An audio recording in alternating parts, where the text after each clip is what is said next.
F'summit tal-Kunsill Ewropew fuq jumej fi Brussell, il-Prim Ministru Robert Abela saq dwar l-importanza tal-politika ta' koeżjoni u li ntlaq bilanċ li rrifletti r-realtajiet u l-isfidi ta' kull stat membru.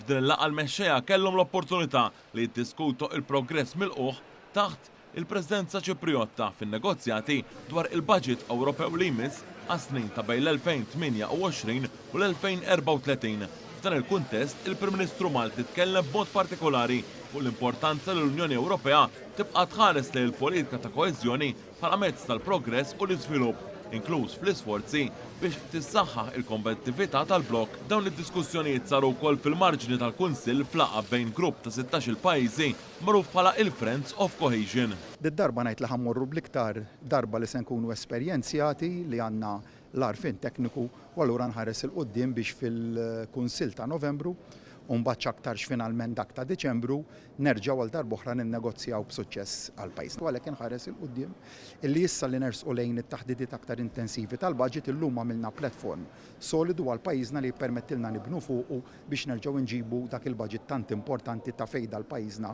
li se jwassal għal titjib fil-kwalità tal-ħajja tal-poplu tagħna. Il-Kunsill Ewropew iddiskuta wkoll il-kompetittività fejn Dr. Abela saq li din tibqa' kruċjali għall prosperità Ewropea. Tkellem ukoll dwar l-aċċess ta' suq waħdini u qal li l-Ewropa ma taffordjax li ssir insulari u għalhekk l-importanza t-tisjieħ tal-kooperazzjoni ma' sħab strateġiċi, inkluż f'kuntest ta' sfidi globali fejn ikun hemm bilanċ bejn il-kummerċ ħieles u s-sigurtà ekonomika. Fi Brussell il-Prim Ministru pparteċipa wkoll f'laqgħa ta' koordinament fuq it-tema tal-migrazzjoni flimkien ma' 14 stat membru ieħor u l-Kummissjoni Ewropea.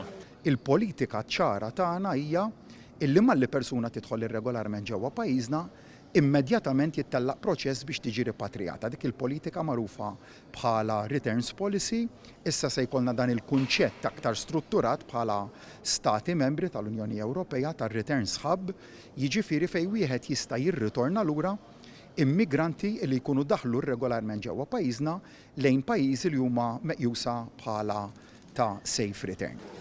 Il-mexxej Ewropej ukoll iddiskutaw il-gwerer fl-Ukrajna u l-Vant Nofsani li għadhom joħolqu sitwazzjonijiet instabbli internazzjonali. Għal dan il-għan flimkien mal-mexxejja Ewropej kien preżenti anke il-President Ukren Volodymyr Zelensky.